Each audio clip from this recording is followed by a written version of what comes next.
Hi fellow viewers to everybody. Good afternoon. My name is Steve. I'm the owner of this video account in its respective website youtube.com and rumble.com. By the way, YouTube has its own app, YouTube. Rumble, RUMBLE, has its own app. By the way, my full name is Steve Ho Ong. Okay, by the way, my next necrological video is about here in the Philippines, and I will be using two dialects, English and Tagalog.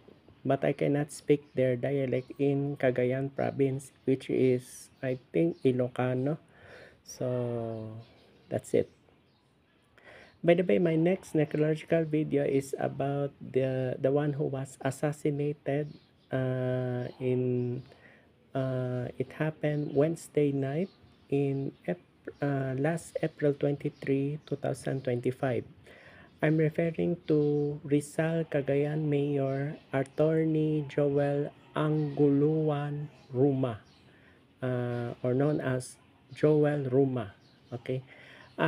He was assassinated last April 23, 2025, 6 days before his birthday, because his birthday is April 29, 1970.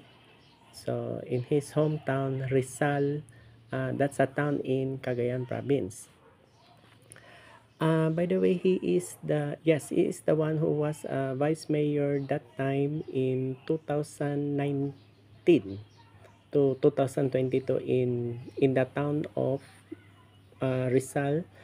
In other local government unit, it's called Municipality of Rizal in Cagayan province. That is Region 2 Cagayan Valley. Okay. By the way, he has 5 siblings. He is the youngest. He is survived by her sister. The only person that I know is Marlene A. Marlene Anguluan Ruma Cantada. That is, yan ang ate niya. Yung iba hindi ko nakilala. Actually, namatay ang mama niya, ito lang 2016. So, hindi naman siya politician.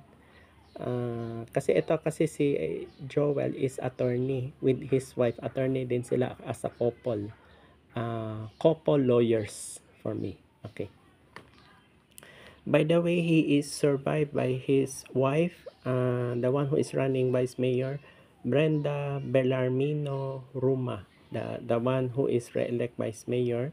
And he survived by his two daughters. The only person that I know is only Hamila Bellarmino Ruma. And based on my statistical record, she is the youngest to become a municipal mayor in their town. Imagine at age 21.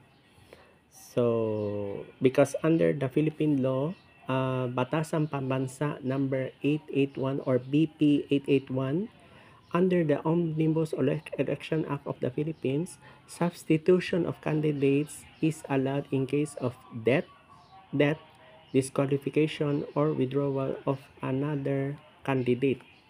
So, this case is death, namatay. So, yon.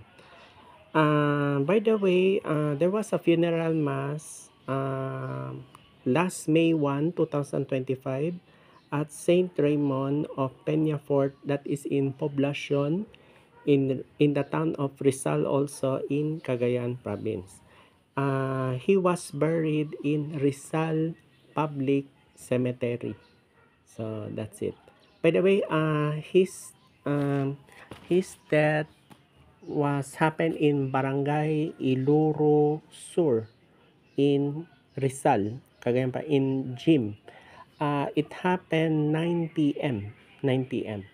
Actually, his achievement as a municipal mayor is, where can you find a municipal mayor that has of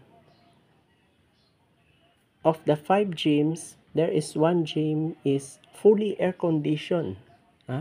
Fully air conditioned. Then there is